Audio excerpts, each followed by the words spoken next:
In this video, we're going to see if it's possible to play Stardew Valley multiplayer on cross-platform between PC and consoles or even mobile.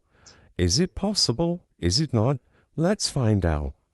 As you are probably aware, Stardew Valley has been released on a bunch of different platforms like PC, Xbox, PlayStation, or even Nintendo Switch.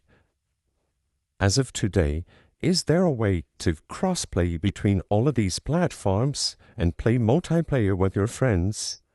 You will notice that if you are using a Windows computer, you do have the ability to cross-play with someone playing on a Mac, for example. Sadly, as of cross-play goes, in Stardew Valley, that is the only available cross-play we have, and that is a bit of a stretch.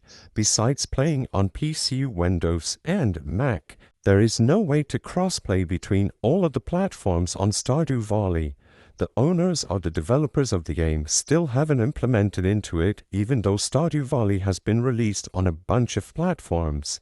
As of today, it is currently impossible to cross-platform on Stardew Valley. We can only hope there are future updates will address this. The purpose of this video is not to spread misinformation, but to let people be aware that we still lack the ability to cross-play platforms in Stardew Valley. If this video cleared up any questions you had, please be sure to leave a like and subscribe for more quick and easy tips. Thank you for watching.